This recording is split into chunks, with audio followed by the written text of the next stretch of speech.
Hello, Mr. President. How's the golf swing?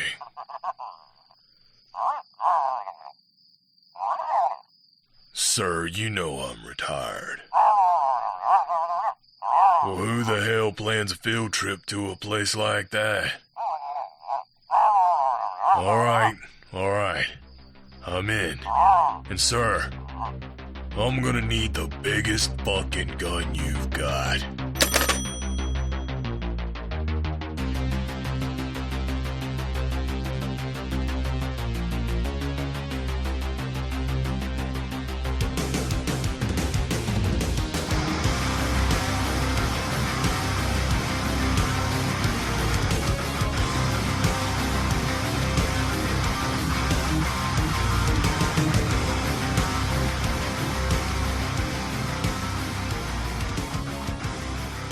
Man, I don't know about you, but that fucking theme song gets me hyped every time we play it. I love it. I love it. I could just listen to that over and over again instead of us. Oh, what's going on, everybody? Welcome to a new episode of B Action, where we put the B back in action. I am one of your hosts, Charlie. Beside me is my brother in bad, Dustin. Say hello, Dustin. Hello, Dustin. I'm Yuma tonight. That's right. You're Yuma, the man. Yeah. And we also have our retired special forces guy from our intro. We brought the voice himself, Mickey. Say hello, Mickey. Hello, my friends. How are you doing today? I am hyped. Yeah. Dude, that intro just fucking pumps me up, dude. That intro, this movie we're going to talk about tonight, I have been so excited for us to get into this movie. A little movie called Steel Frontier from 1995, starring people you've probably never heard of. Except for Kane Hodder. Except for Kane Hodder and, people like me, Bo Svensson, some classic actor lineage, and Brion James. Absolutely. That man is going to show up. I'm going to tell you right now, Dustin, that man's going to show up a lot on this show. I bet. Just letting you know right now. Our Fifth Element captain, general, whatever he was, shows up a lot in some B movies. But yeah, we are going to talk about the classic, quotation marks, Steel Frontier. And I think, boys, let's get everybody ready. Let's just hit this trailer and get it out of the way. And we're going to jump into this bad boy. Hell yeah. Let's do it. It seems that you have an entirely wrong idea of me. Hell, I ain't looking for trouble. He is the gunfighter they call Yuma, and he's making his living one dead man at a time in the Steel Frontier.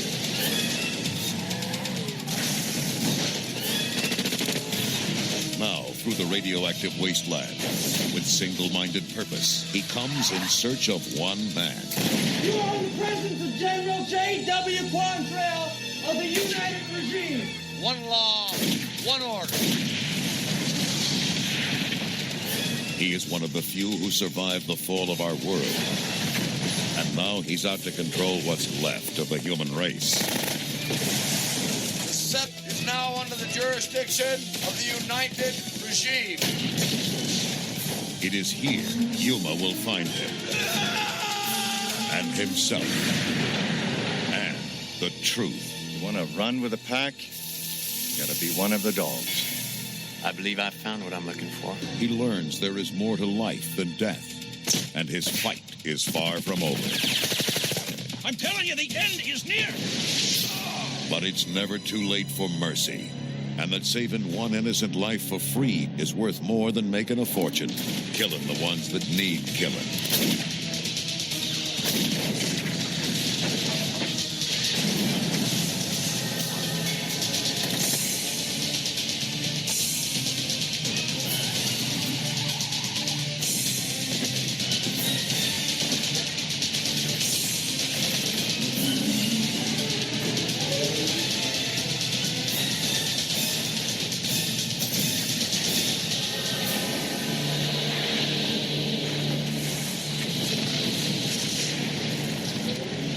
Who are you, mister?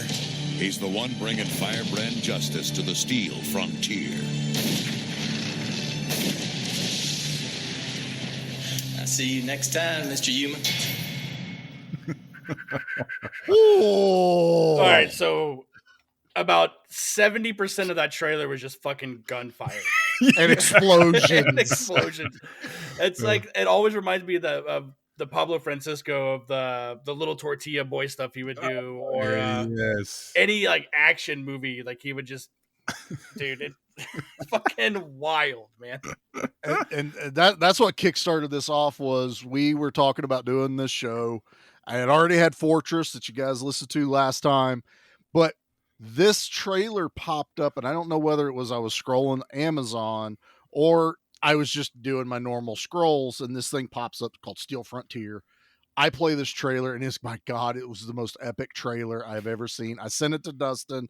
I sent it to Mickey because Mickey was working on our voiceovers. Because he's like, I need some, some ideas what you're leaning towards, some influences. I went, here you go. All right, look, this is what we want, but with Mickey's voice. Right. But I'm going to be upfront. I didn't watch the trailer only because I wanted to go into the movie blind. That's fair. I mean, yeah. I just didn't want it. I didn't want to have an expectation, and dude, I'm sure we're gonna get into it, but this is better to me. This is better than Fortress.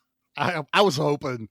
Like I love Fortress, and I feel like, damn, this movie probably should have been like our 50th episode or something, because we're coming out of the gate hot. Yeah. I mean, but I feel like that's going to happen a lot, though. Like you have all these movies in your pocket that are going to be like this. Like, it's not like this wasn't the diamond in the rough, because I feel like all of these action movies you're going to bring to the table are this regardless. So I don't think we wasted this one doing it as the second episode, but when we hit the 50th one, yeah, it is. Yes, it is. But I feel like it's good to set the bar at this, this low. That way we can continue to rise up. But oh, dude, it was a wild fucking ride, man. So yeah, so Mickey, this was the first time watch for you, I'm guessing. Yes, I had not seen this before. Oh, I also thought I had never seen this before watching the trailer. Mm-hmm.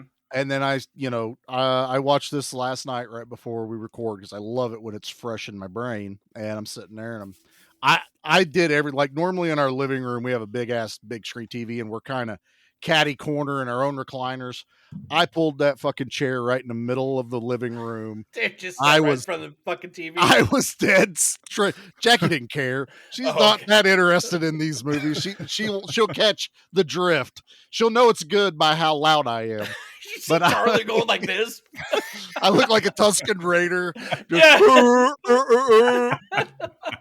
And I pulled it up and I start watching this damn thing. I had to be grinning the entire time. And he gets to that badass car chase with them guys chasing him on the motorcycle. And I'm like, oh, it's like straight up Mad Max in this scene. And then I hear him yell, "Angel." And something unlocked in my brain, and I saw this machine gun pop out of the back of his motorcycle. You heard me right.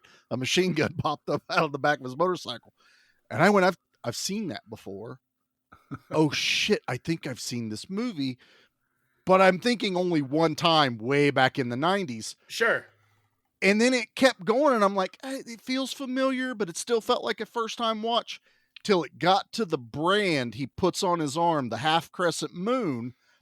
And he does it himself, and I went, that motherfucker turns it into a smiley face later in the movie. And I'll be goddamned if that's not this movie. And I'm like, I remember it. I remember that I have seen this movie in either pieces or a really, really young Charlie brain kept little snippets of it.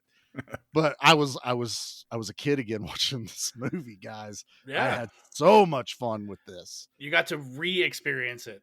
I did. I think that's going to be the beauty of a lot of these B movies that I don't watch a lot, but I kind of have memory of, is going to the VHS rental store and being like, okay, I've seen every Arnold. I've seen every Van Damme.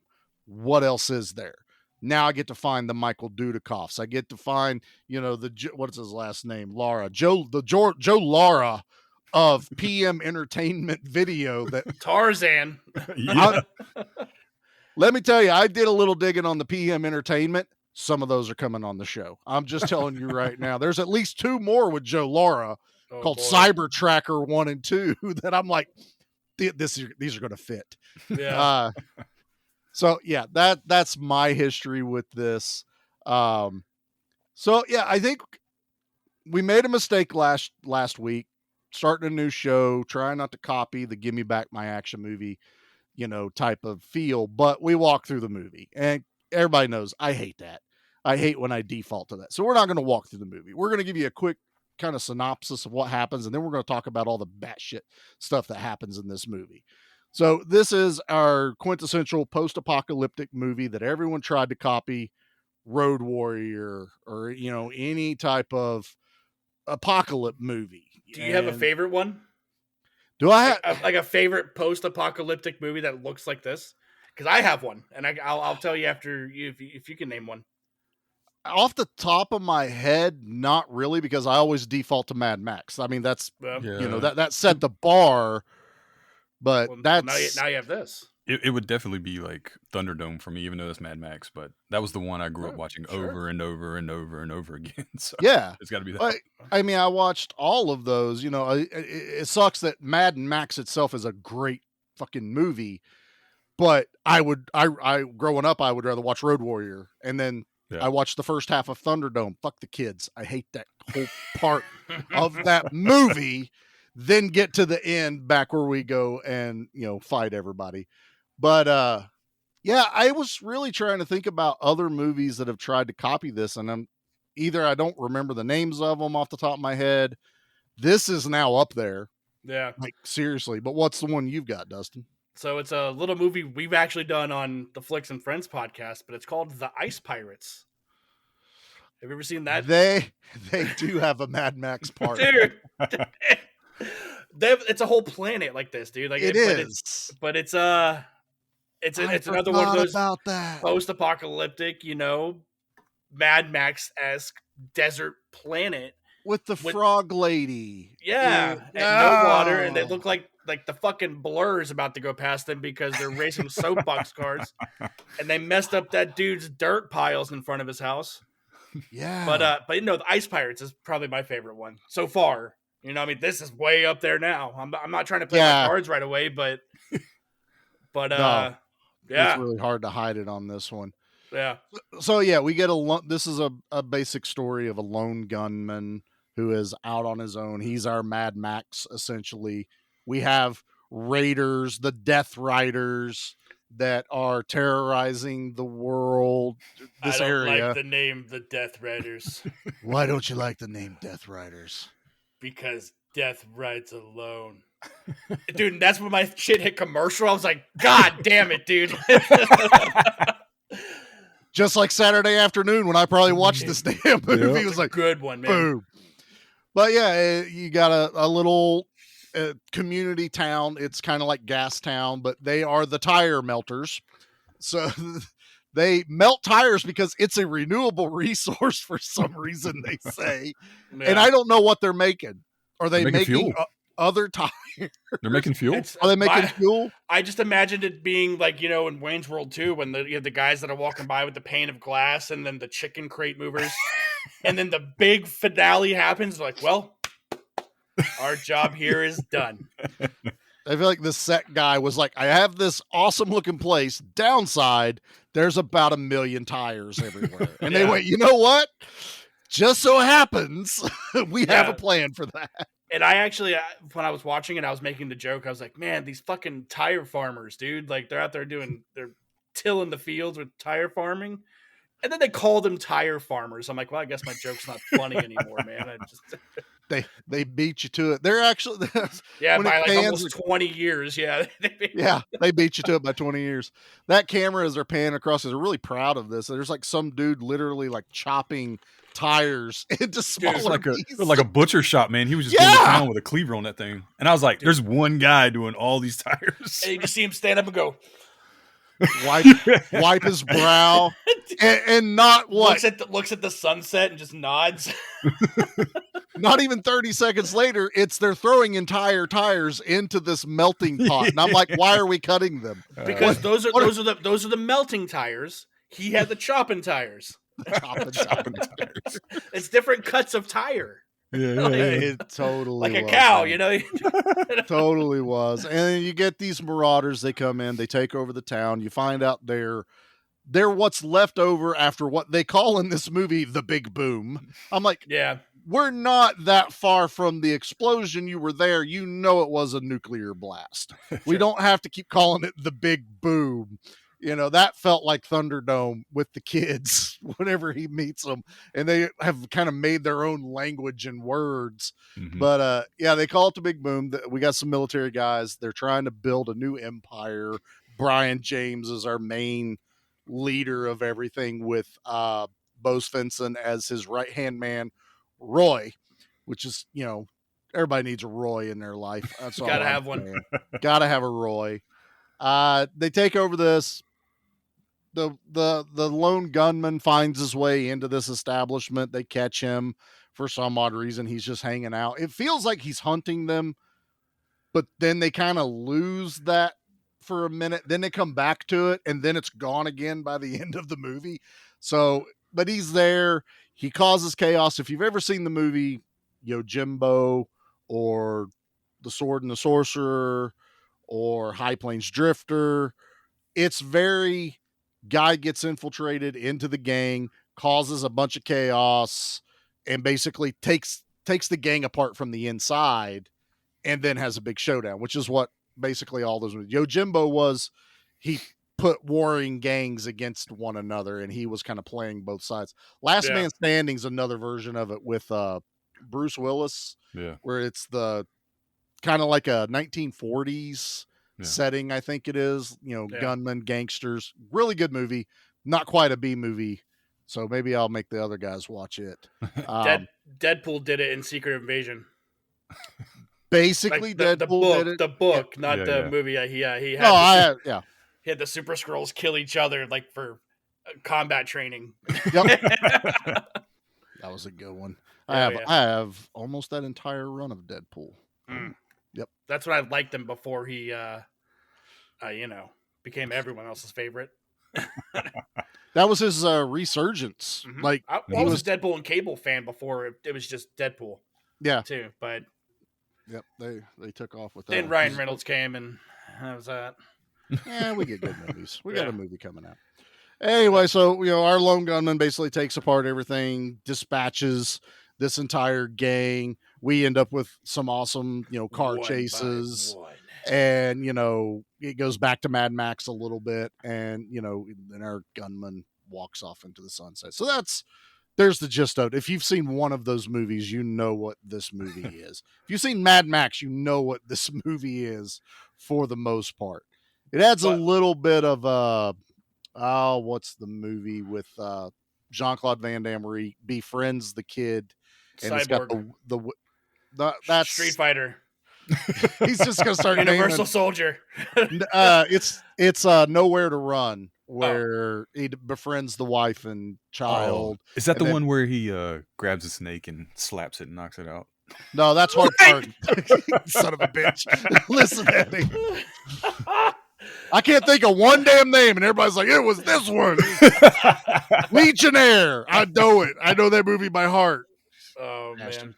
What, did he have a twin in the movie? Because I've seen that one too. But one thing is for sure is if you haven't seen this particular movie, we're all going to 100% recommend you go watch this movie. Yeah. Because as we're about to get into it, you're going to have just as good a time watching it as we did, I feel. So, and you can find it everywhere. It's on Tubi, YouTube, Amazon. Like, it's everywhere. This is going to be my one thing I'm upset about. Why has no one picked this thing up to do like a boutique DVD Blu-ray on?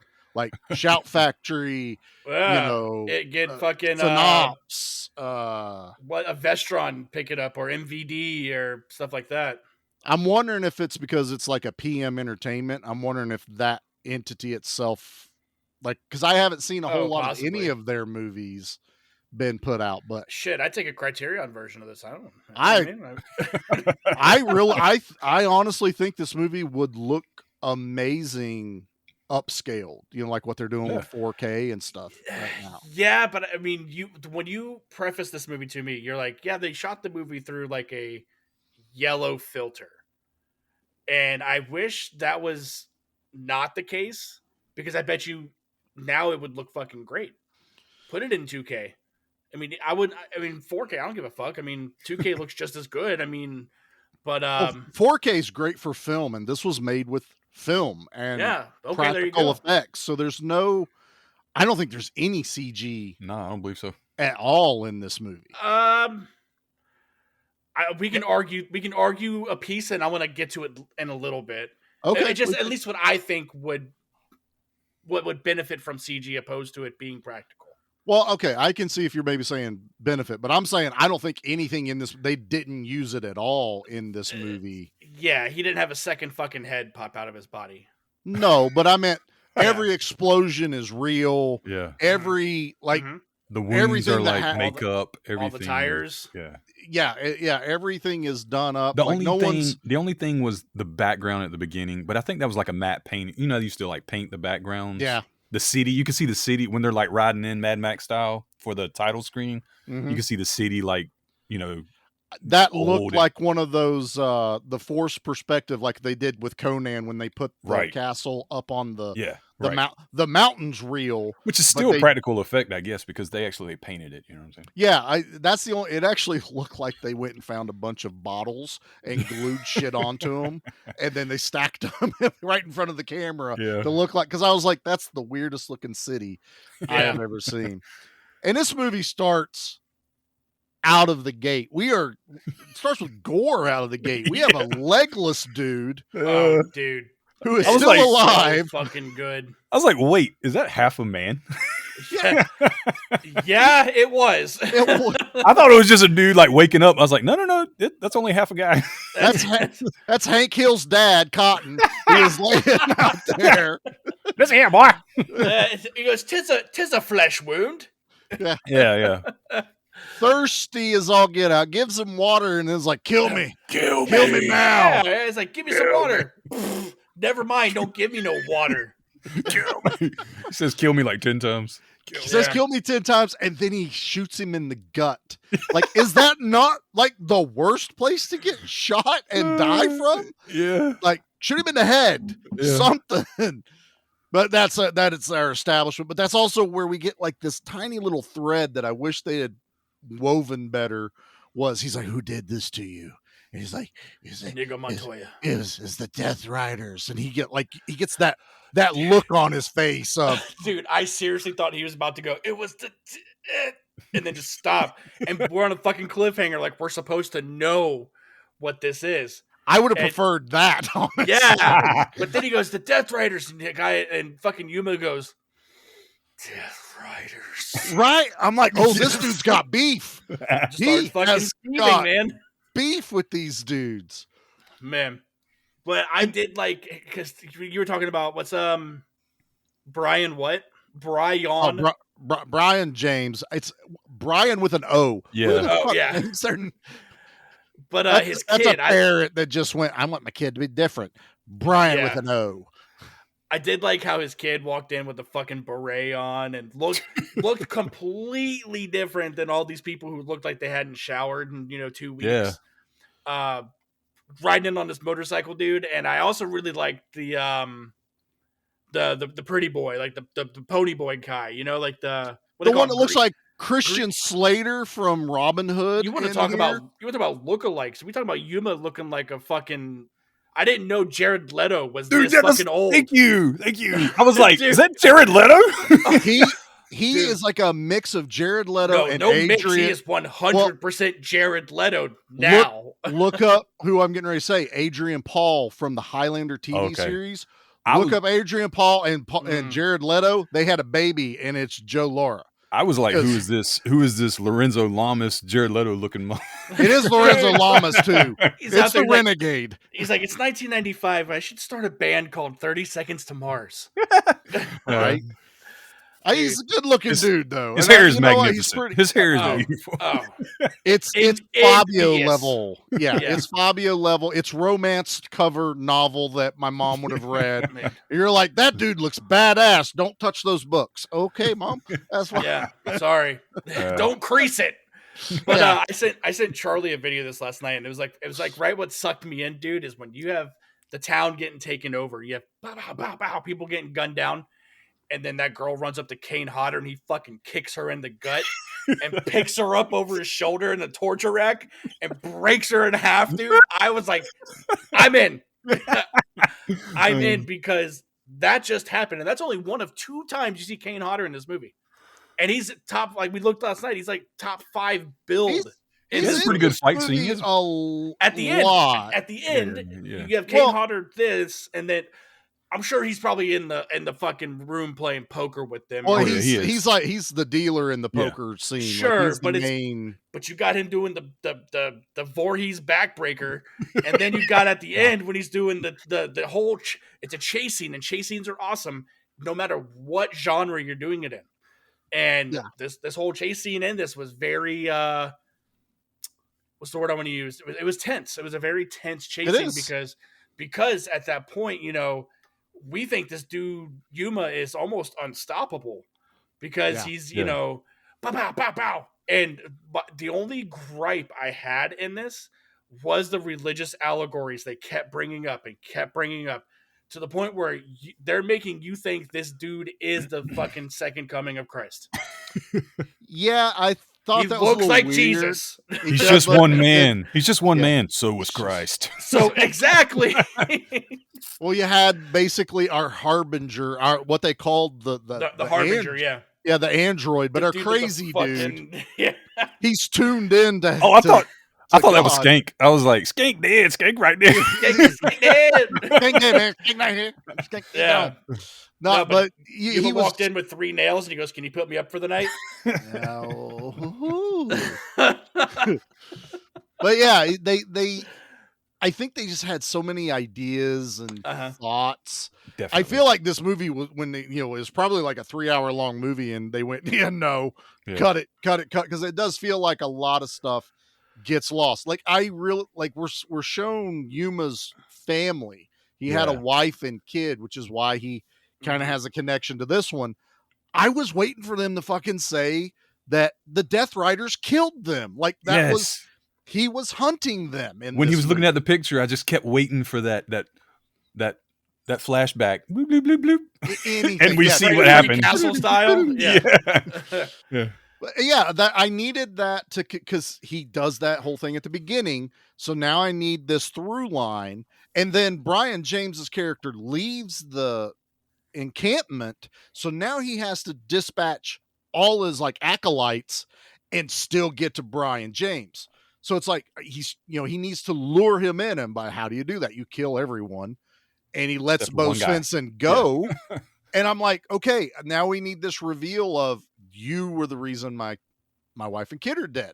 Mm-hmm. Nope. Apparently, we're never told, but all I can assume is they died in the big boom that everyone keeps calling it. But it was kind of that's a little bit of a letdown storytelling wise for me. It was really, it all came down at the end. Spoiler alert, but it was just, he was bounty hunter. He was after him for the bounty. He's literally after money. That's it. That's all it is. Yeah. And for in my brain, when he let him go in the little truck, and I thought, and then you got the little, because we see these little rabid people, because I'm assuming they're cannibals because they've been eating Roach eaters. people. Yeah, roach eaters is what they call them in the movie. And they end up attacking him. I thought, all right, well, he's dead. That's the end of the movie. Nope. Oh, yeah. Okay. We got 30 more minutes, Hell baby. yeah, we got epicness coming. Dude. Epic. Yeah. And when I'm going to rewind a little bit, but when Yuma is go ahead, brought we're into, everywhere.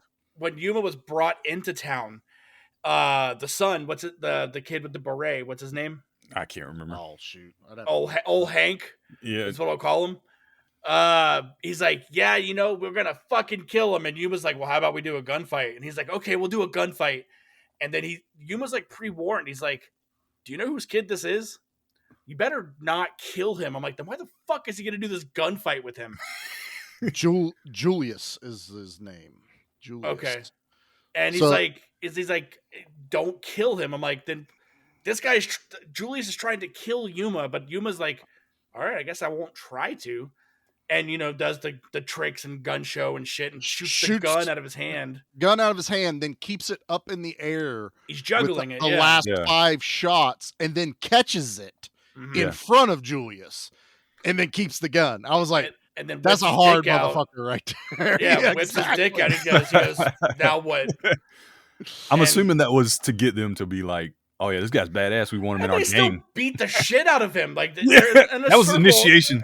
They're like, what is up with that? I watched this again, going, what's this jump in shit we have to do to be in a gang? You want to run with the pack? You got to be one of the dogs, right? Like everyone beats the hell out of him, and I'm just like, what is the point of this? At anything, you hear that's actually a thing in some gangs. Like, why? I think it's just beat the shit out of people. Inspiration for his music career later. There you go. Probably. Yeah. He's going to write a song about it. Yeah, it's called The Kill. But you start getting this like almost like a mutual respect between Yuma and Roy. Yeah. Sure. Roy, he's kind of like this. Even during the raid, he's not involved on the raid of the town. He's just kind of sitting there with a gun on his hip. Yeah, he's around. And, he's in charge, but the son is the commanding officer on this establishment. But he's the old dog. He's the one that was partners with Brion James in the military. And it's just like, he's like, I don't want to do this shit anymore. This sucks. This isn't what we set out to do. And you got that little bit with Yuma. And it was almost where I thought when Roy got let go, when Yuma literally has a gun pointed to him, and he's like, all right, go ahead and get. It wasn't so much to lure Brion back. It was, you can go do whatever you want to do now. And I expected Bo Svensson to leave, get killed by the roach eaters, and then just so happened Brion James was. He does, man. He goes, cameraman, zoom it. Zoom in tight. So many necks broken in this movie. Oh my god, dude, it's so good. And then just let a day or two pass, and then Brion James come back to check on, the settlement. That's what I expected. Not that Bo Svensson was going to go run and tattle, and then still try to stand up, going, no, I think I'm going to set this one out. And his boy shoots him point blank range and blows him away. I'm like, dude, that's a bitch ass way to do my this. boy. What did you do to my boy? That's my boy. My boy. That's my son. My boy.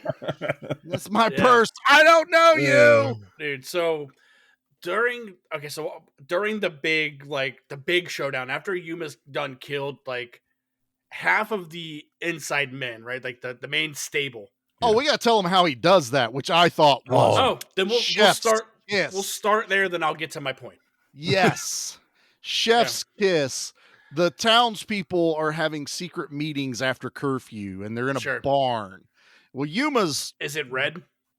Is it red barn? But Yuma. If it's not red, it's not a barn. I don't know. It was dark. I couldn't tell.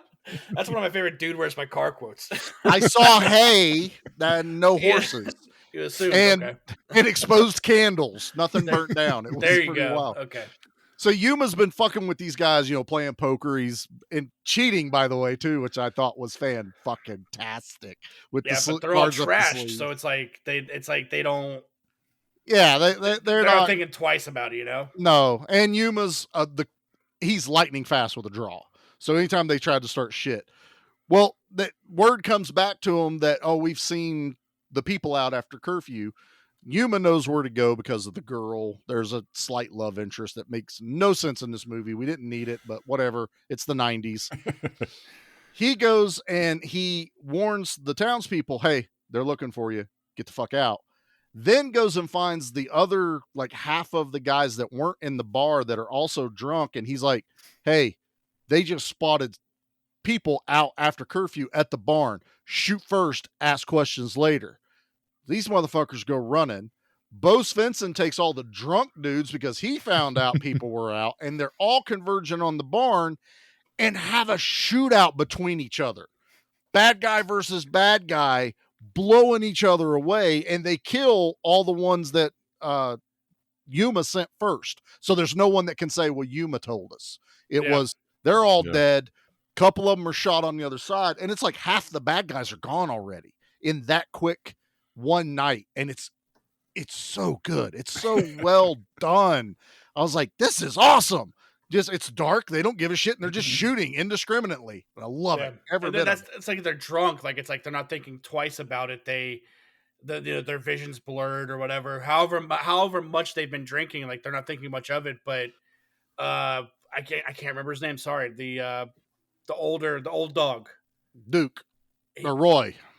Roy is the soberest of them. He's like, hey, y'all fucking stop. They stopped firing and they realized they were killing each other, which I thought was pretty smart.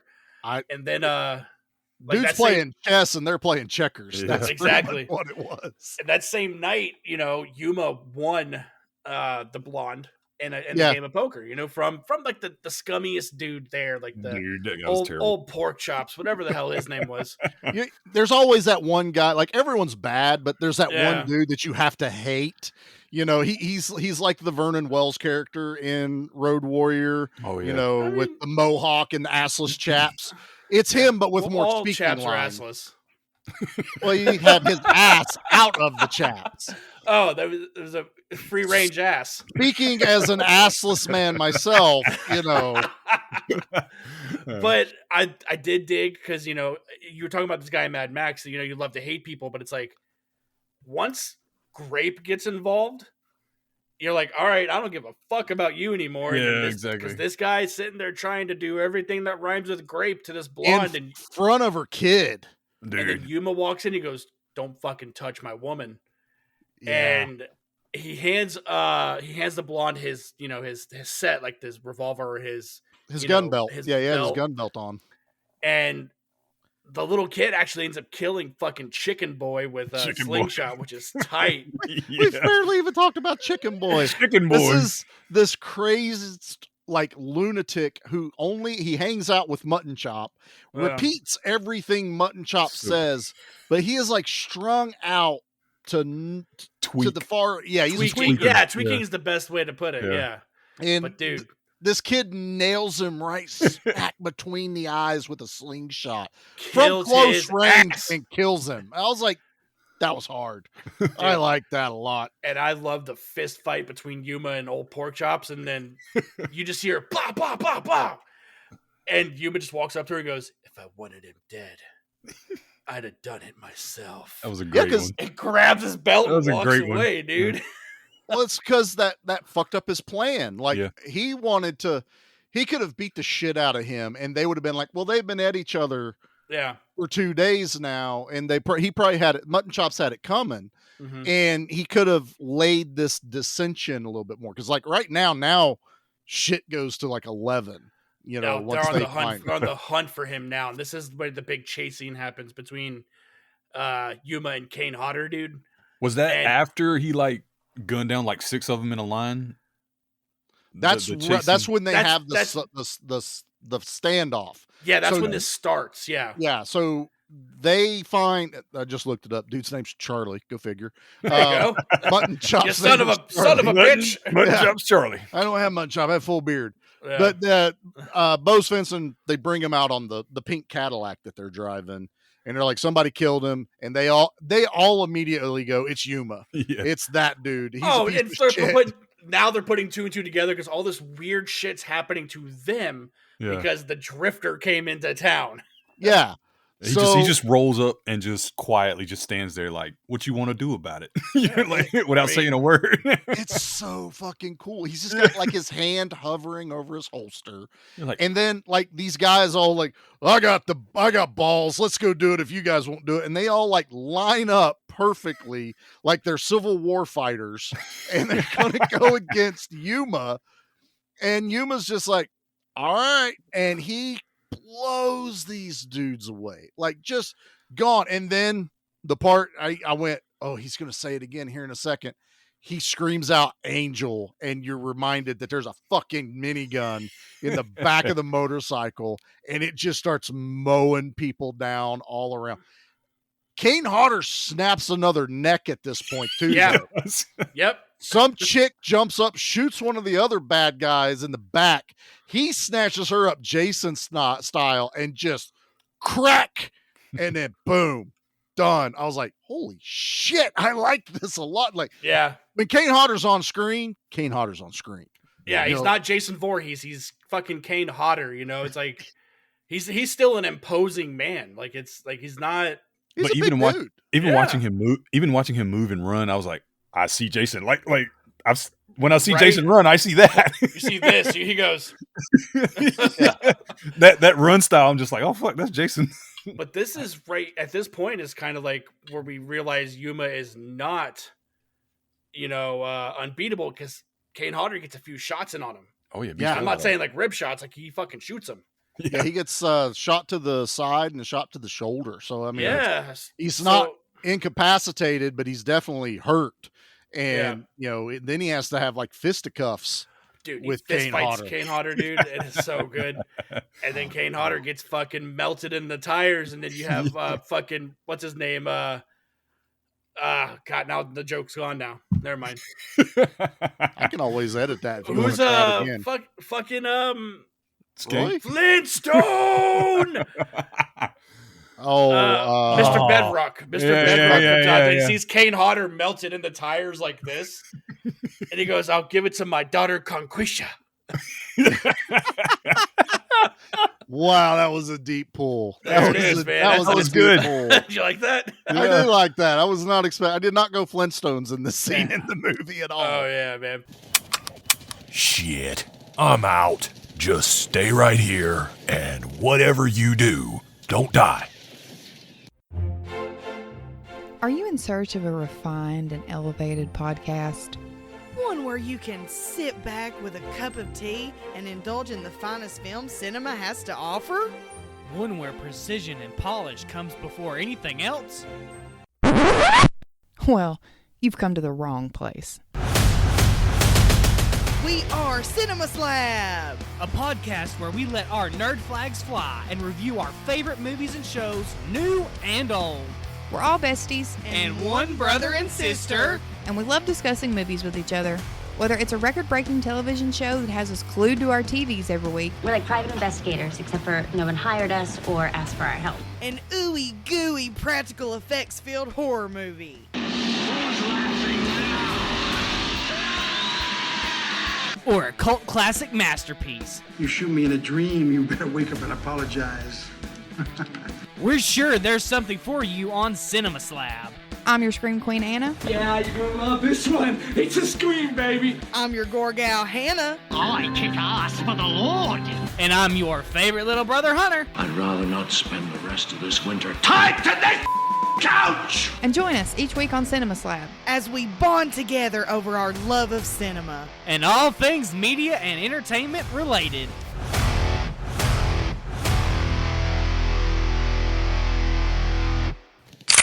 Hell yeah. Locked and loaded. You might want to fasten your seatbelt. This could get a little bumpy. But this is Yuma fucking walks up to the son. It's not Jesse. It's Julius. Yeah. Julius and fucking. This is the best one. This is the best one. Go ahead, Mickey. Go ahead. Take it. He's holding his bullet outside of his revolver. Oh, that's right. And he's waiting for him to draw his gun. And when he does, he drops it in. Bam! I was like, dude, that was badass. It's dude, such a right cool thing. He loaded his bullet and shot you before you pulled.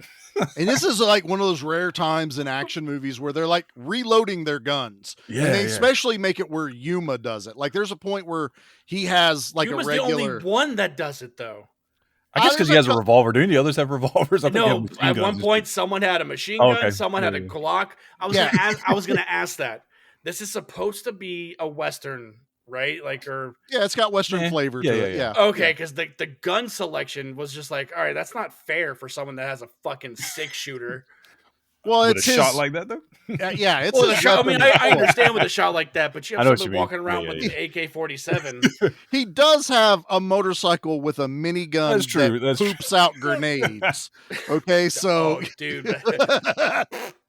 He actually had more than that, if I remember correctly. When they first captured him, they had like a whole bag of handguns, like they dropped on the table, and there was like 9mm, revolvers, and everything. I think he had everything, but his main gun on his leg, on his hip, is his 6-shooter. He's a Gun of gunslinger, choice, baby. sure, okay. And I love it. There's a point too where you see him in one of the battles where it's that old style Colt where you have to push the push rod to push your cartridges out, and then it's one at a time into the cylinder. It doesn't flip out like we all see in action movies where you just flip it, and shake all the casings out. No, this is like one. But man, that drop it and pop between the eyes is just chef's kiss again in this.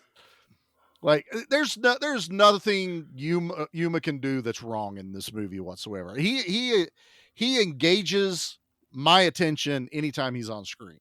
It's not like some movies where you're kind of like, come on, get the fuck on with this. Yeah. There's no slow point in this movie whatsoever. It kept going. It goes from action scene to action scene. Even the poker table scene, I was engaged in that. Like I was like, this is really fucking cool. I will say that really long makeout scene was a little weird.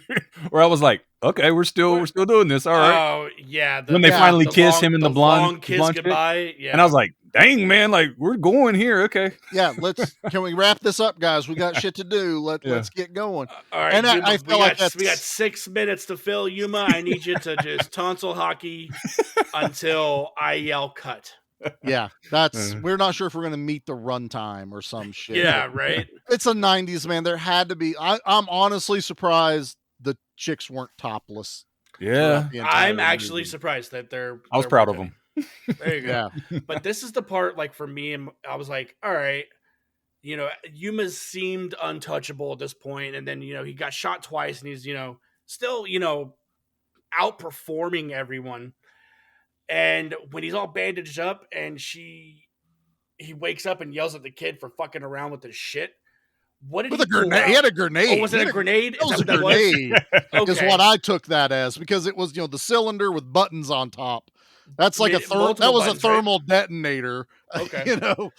And then what's that other thing he pulled out? To heal his bullet wound. Oh yeah.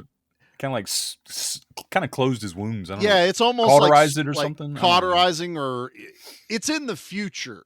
Yeah. So I don't know if they ever future said though. That's what I'm getting at. It's 2019 in the movie, but you saw that little sniper rifle at the beginning with he solar charged it. Yeah, super scope. It had that scope that was it lets you see the solar charging. Yeah. And then you had the motorcycle was actually electric. The battery ran down and it charged back up. I thought the motorcycle was sentient. That would have been cool. And that Yuma was extraterrestrial. Oh. Honestly, would not have surprised me. He has a technology that we wouldn't have. And the healing thing, and then he communicates with his minigun. I was like, okay, maybe he's a fucking alien. You didn't really see anyone else with anything like that high tech. Just nothing. Guns. Yeah, none of Nothing. until you got to the base or whatever. I was going to say the base. They had a ton of electronic shit, like you knew in these B movies. But yeah, no, Yuma has the binoculars from Star Wars. Scanning, looking for the droid tracker. And the motorcycle's mostly voice activated. It would have been cool as shit if it was Kit, basically. Yes. That's why I thought it would be like a sentient being, like it was aware, like it helped him. Even if he wasn't alien, just it was like a droid, like an android. And then I do wish the crazy dude was more. Oh, do you see him going, all right, I dropped your shit off. Here we go. And he goes, and he beams up. That would have been hilarious. I wanted more, make him kind of half like android, not all meth head. That's kind of what I wanted from this. Or he's like the goddamn professor that's in UHF. Well, he's playing more. Have you seen the Dolph Lundgren Punisher movie. Yeah. Oh, yeah. So the thespian guy that's always drunk, that is, telling people about the Punisher, is friends with the Punisher. Because this guy knew his name when he rolled up in the prison truck. He was warning everyone about him. He just did the live long and prosper and whisper aliens. Dustin forgets this is not a visual medium, and his best jokes are his physical comedy. Like, share, and subscribe to see me do these in real life. Right. If you want to see this on YouTube, we'll see what we can work out. We know some people, but I think as we're watching this movie, and as amazing as it is, there was so much they could have done to really elevate this movie a little bit higher, a little more cohesive, but still kept the charm. I honestly, I don't know what the budget was. They used every fucking dime in this movie. Hell yeah. Let's look it up. The explosions, and I'll say it had to be. There were so many. There wasn't just one explosion. I will say I was super duper impressed by the cinematography in this movie. I was like, dude, this is really good camera work. Like, whoever's doing this is like really good camera work. It's like, this was like someone who's done like high production movies and just was filling a time. We get to the point when Brion James shows back up and half the town left and they're left with the last ragtag, and he has like rigged this place. There are so many fucking explosions in this like second to last final battle, basically. And that one big one, the silo. That's what got me out of my seat. I was like, dude, he just blew. You see how big that was? Real too. That was huge. That had to be like, no one from safety was there, because Yuma was really close to that damn thing falling, and a lot of flames flying up in the air. I was like, man, that was huge. It was all there. And that had to be like one of those things, like, we got one shot. Yeah. We got one shot to knock this damn thing down. And it's like, because I believe there's like 2 different like camera angles on it too, which says a lot for a small production. Mm-hmm. Let's put a lot of cameras on here. Let's get the shot. And the way he runs down it after lighting the fuse, like, it's tense. Like, he's using it like a bird's nest, like sniping people out. He had that huge 50 cal up there. Oh my God. It was so cool. Like, sniping with a fucking bandolier up there, dude. It was so good. Belt fed. He looked like Rambo up there. But I can't find a budget for this movie, man. It had to be pretty big. I got a feeling that these PM Entertainment is probably really, really close to like what Canon was. Mm-hmm. Like, they're kind of like the ones that probably took up the mantle afterwards.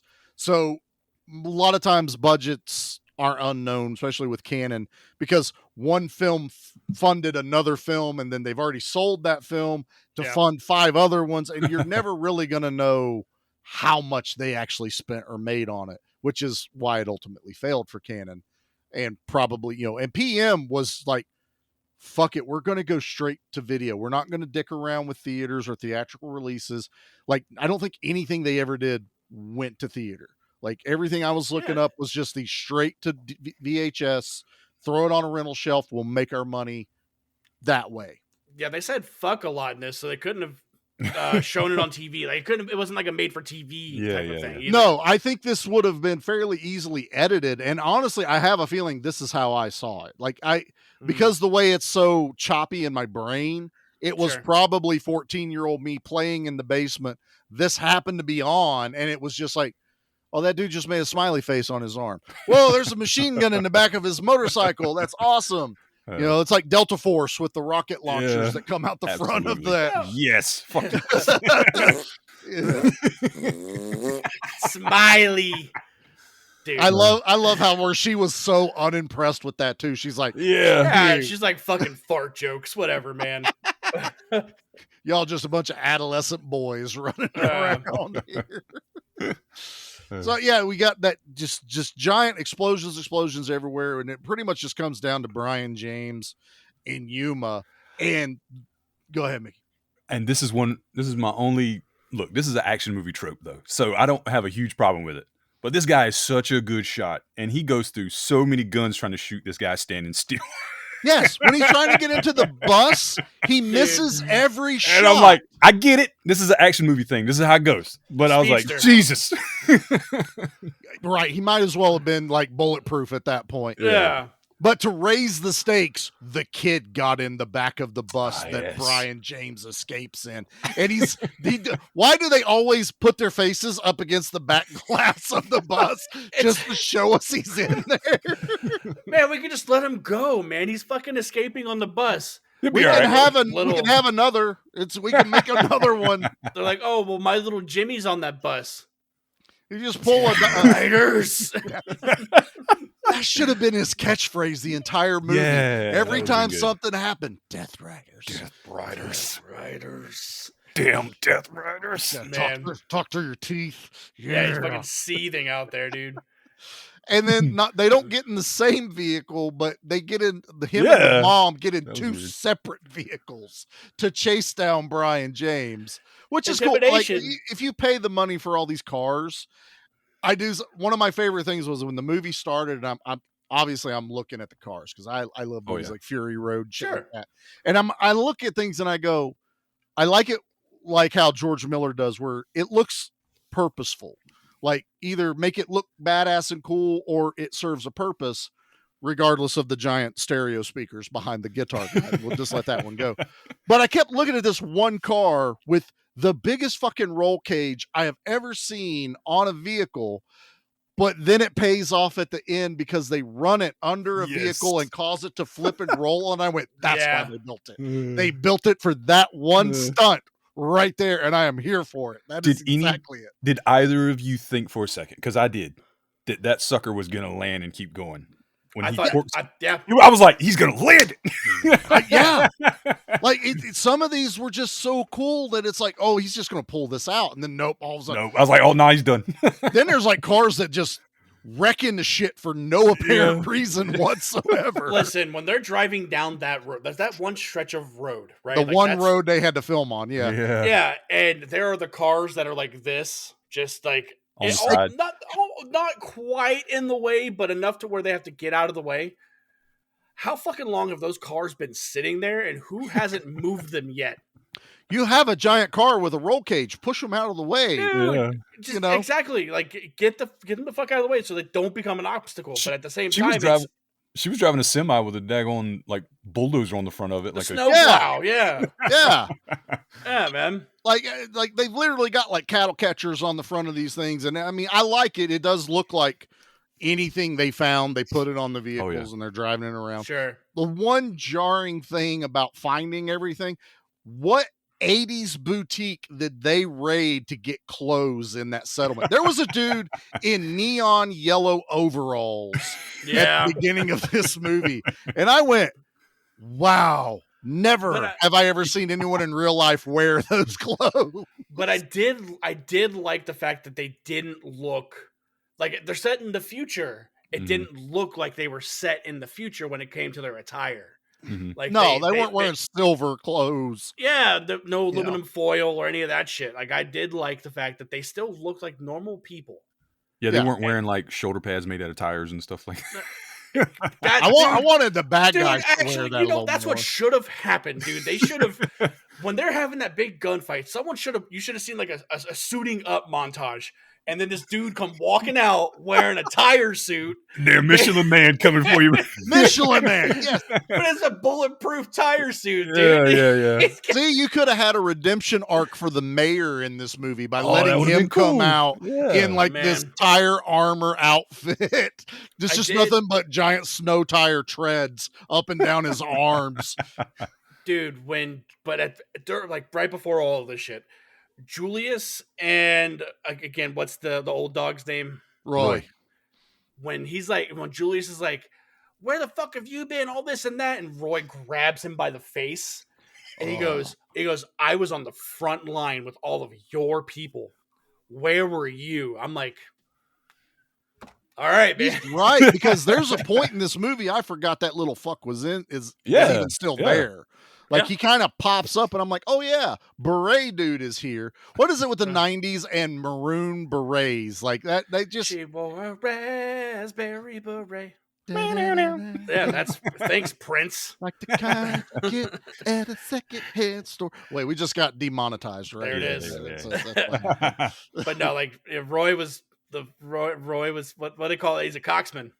Yeah. There it is. Master Boys and Coxman. Oh god. Golly, dude. But yeah, then we get our finale, like this giant ass accident wreck. Everyone's thrown from the vehicle. Yuma's thrown from the was so vehicle. good. Brion James is thrown from the vehicle.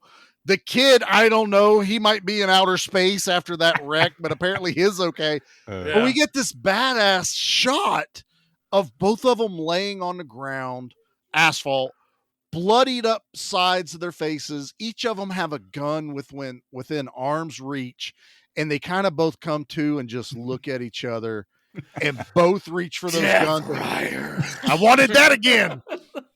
And Yuma, like a rattlesnake, snatches his up and blasts Brion in the fucking head.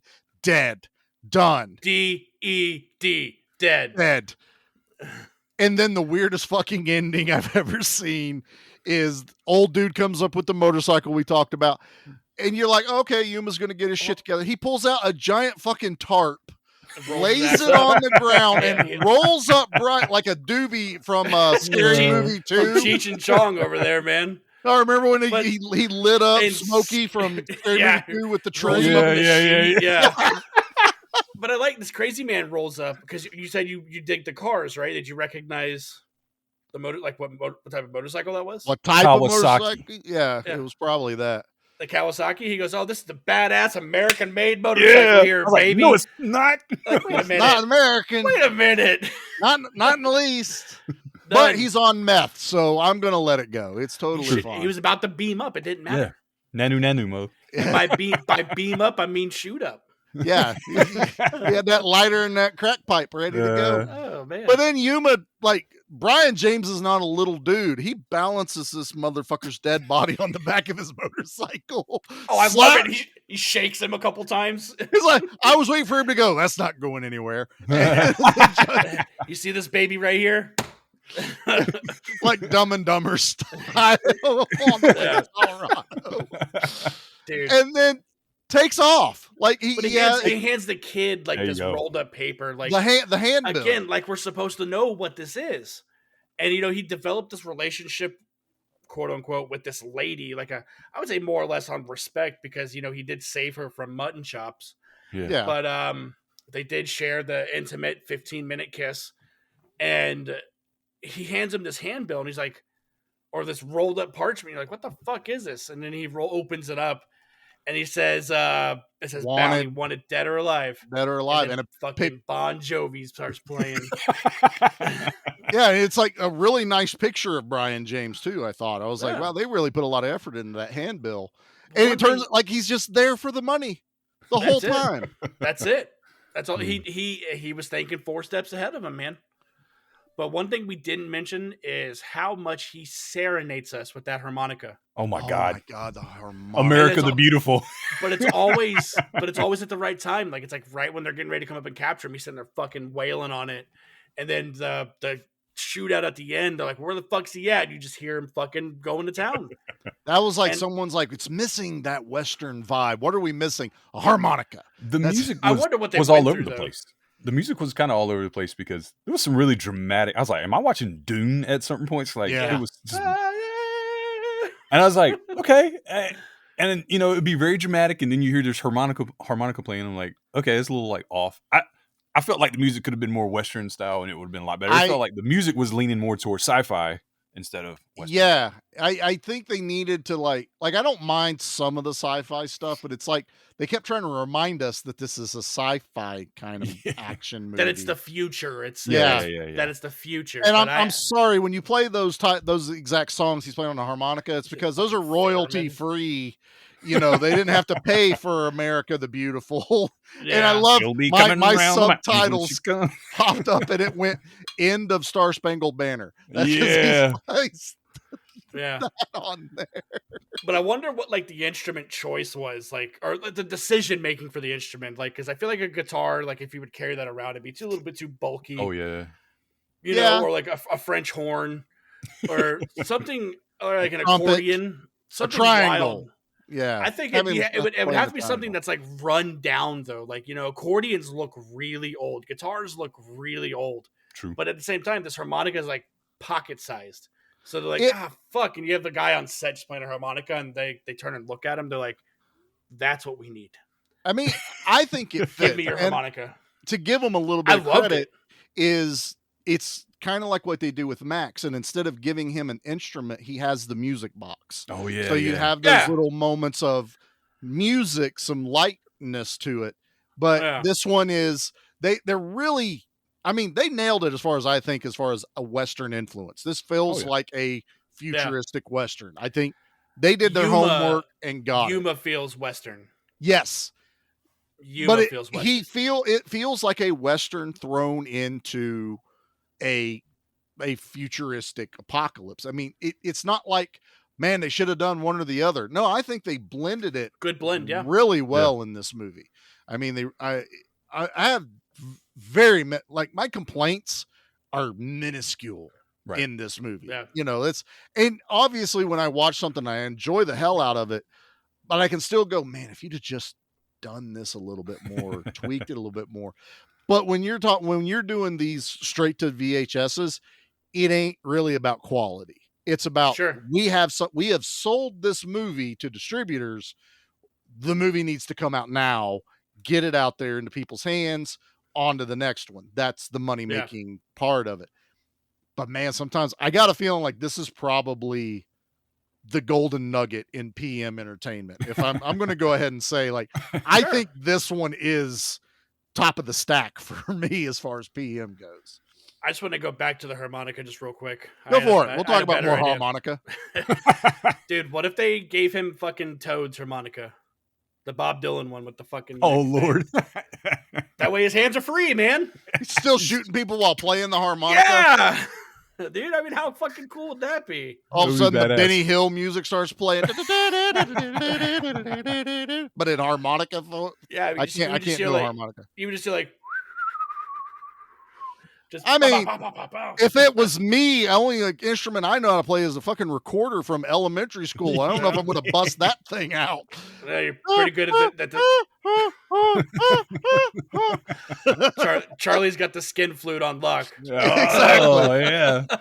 Out there playing the boner phone. I would have had it like in multiple pieces, like a sniper rifle, though. I'd have been out there like putting. Dude, you walk up there with a fucking briefcase like in El Mariachi.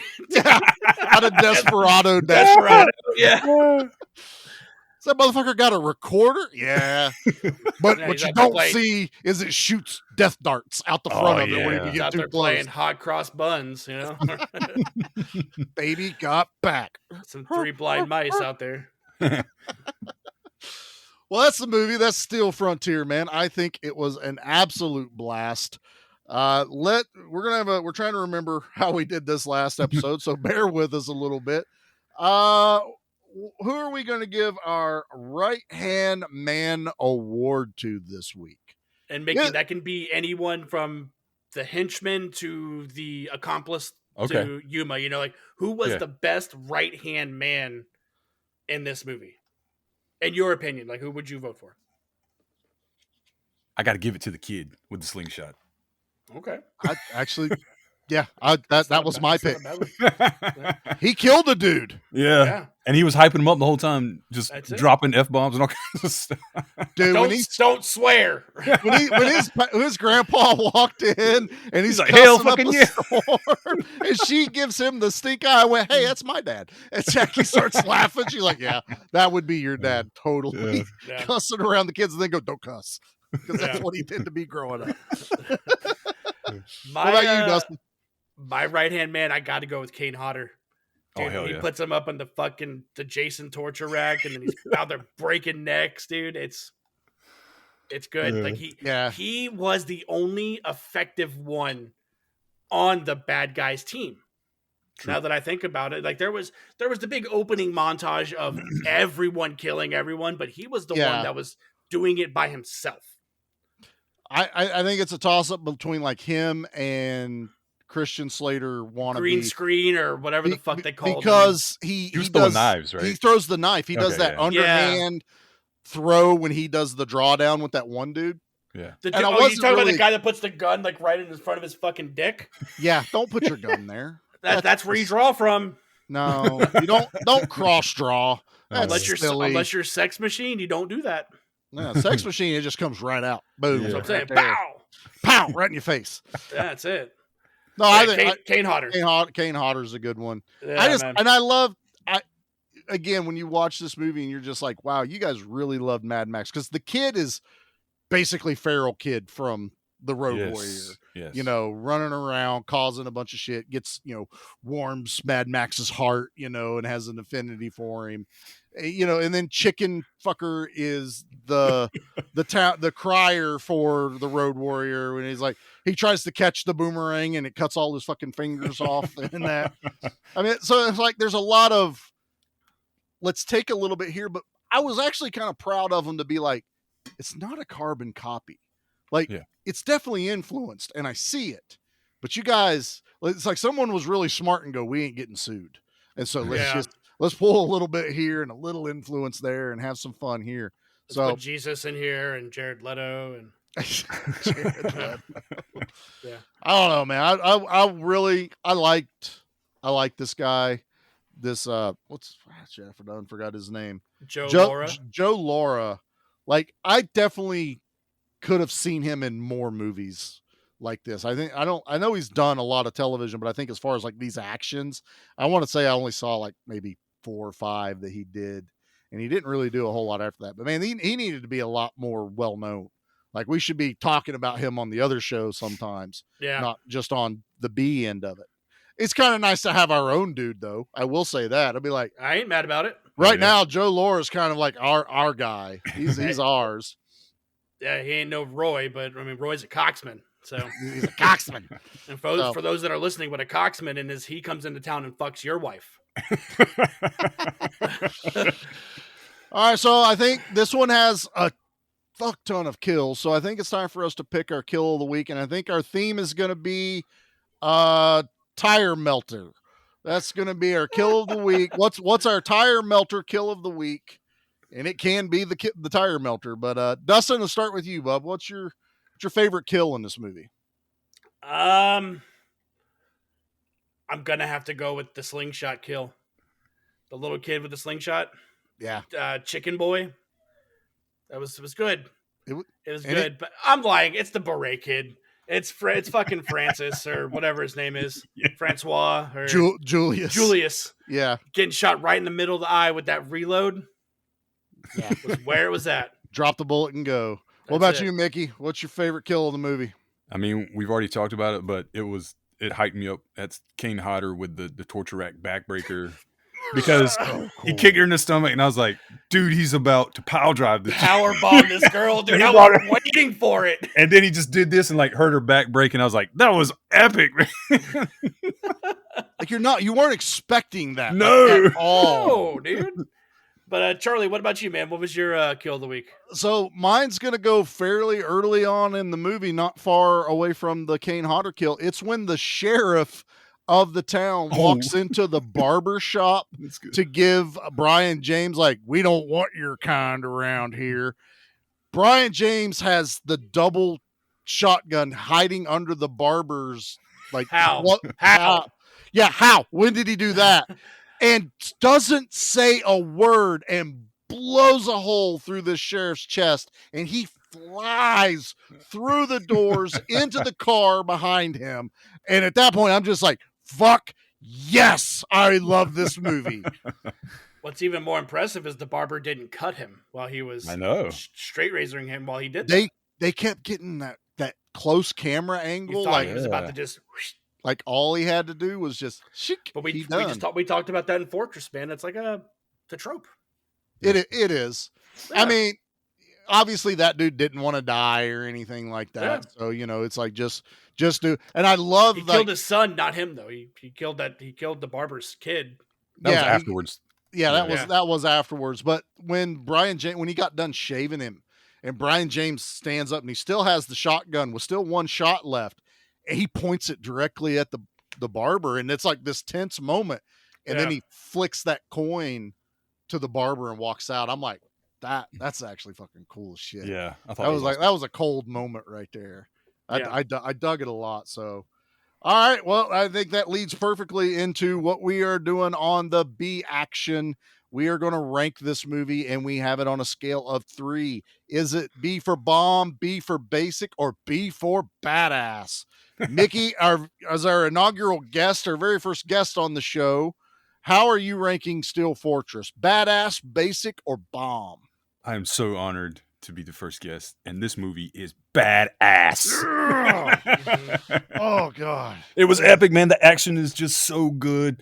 The action tropes are there, and the main character, the gunslinger, Yuma, is just God, man. He's just so cool. 100%, 100%. Dustin, you hit us with a basic last time. I brought big guns to this one this week, buddy. What are we ranking this? Bomb, basic, or badass? I might have to go right down the middle again, man. You son of a bitch. I'm joking. This movie was badass, dude. I was from beginning to end. I was enthralled with it. I did not look at my phone. Nothing. I was in it to fucking have a good time, and I did. Yeah. Oh, dude. I had a good time. I don't think it's any secret to our listeners where I am ranking this thing.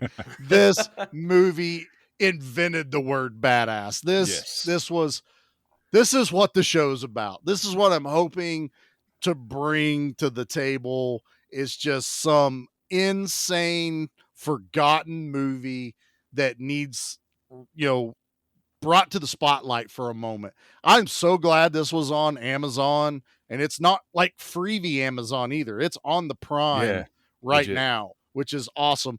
It's in 4:3 aspect ratio when you watch it. So it's like watching it back in the day, but it's glorious. I want someone to upgrade this movie. Give me a high def redo, rescan, whatever.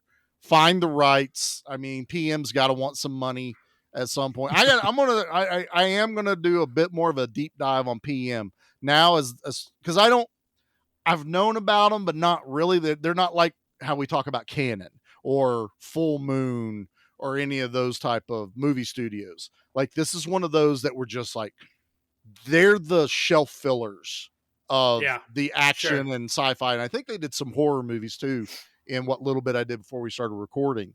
So these are the ones that, when the mom and pops, when they bought movies for this, it was probably like bundles. Like, you get these 10 movies for X amount of dollars, not 10 of the same movie like the new releases would cost you. I can absolutely see this like in like a $5 bin at Walmart too. Like, this would be like one of those movies now that are like, like a 10 pack that's in that bin at Walmart. And honestly, I think if nothing else, give me like that PM bundle pack, like 10 cool. forgotten gems of PM entertainment. I might know someone who might have this movie. Oh, okay. Oh, Viper Video, baby. Oh, yeah. We need to hit up Viper Video.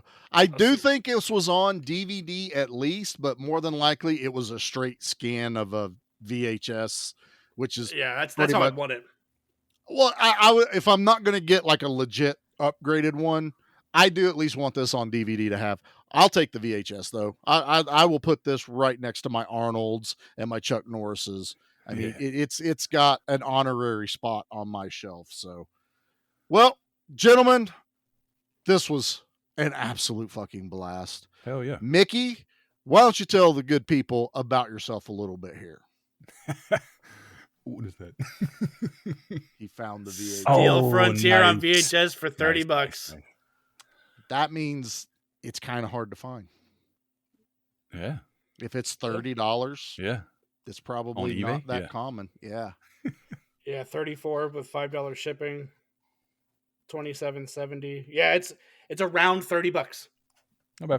I'd pay it. So I'm Mickey. You can find me on the social medias as Cell Phone Wallet Keys. I'm a voiceover artist. I do a lot of stuff for Nerd Initiative with comic books. You can always check me out on nerdinitiative.com or their YouTube channel. You'll find me there. And The Real Study, I do a lot of voiceover stuff for them and sometimes guest on their show as well. Nice. So yeah, if you missed it at the beginning, Mickey is the voice of our retired action hero in our intro. Mr. President. He is pretty much our unnamed guy, but if you want to give him a name, it's Sergeant Joe Mortis from the main show. That's kind of what I've envisioned him as our mascot over there. But yeah, we are B Action. You find us everywhere I am for the Give Me Back My Action movies, because this comes out on the same channel. So if you're listening to that show, you already got this one loaded and ready to listen to. But please share us out. Give us 5-star ratings. If you listen to us on Spotify or Apple, write us a review. Toss us some ideas. Get a hold of me, PM me and whatever. We're looking. We don't have a set schedule as far as movies we're ready to do. Right now, we're just kind of shooting from the hip like Yuma. And every once in a while, we're just going to drop a VHS in and shoot you between the eyes with it. So yeah, reach out if you and honestly, if you took any time to actually sit down and watch this movie, we'd love to hear what you think about it. Whether you hate it, whether you loved it, we just want some feedback. So yeah, Dustin, why don't you tell them where they can find you at, brother? I am one of the co-hosts of the Flicks and Friends podcast. We are a variety movie podcast. We theme our months, and Charlie and Mickey have been on quite a few of our episodes. Same deal with us. We're on every social media platform you can think of. We do have a Patreon. It's patreon.com/Flicks and Friends. If you can't support us there, it's totally okay. 5-star reviews here are free. Yes. If you can't give us a 5-star review, that means you're 310 to Yuma. Oh, I'm surprised they didn't make that joke somewhere in this movie. I know. Really, like someone even just looking at their watch and it just happens to say like 310, and then the camera cuts and Yuma's standing behind him. Be like, right? That would have been epic. That's it. Good. Chef's kiss right there. All right, everybody. Well, thanks. Tune in next time. We don't know what movie it is yet. Surprise! But it will be awesome. I can guarantee you that. So thanks for listening. Don't just watch action. Be action.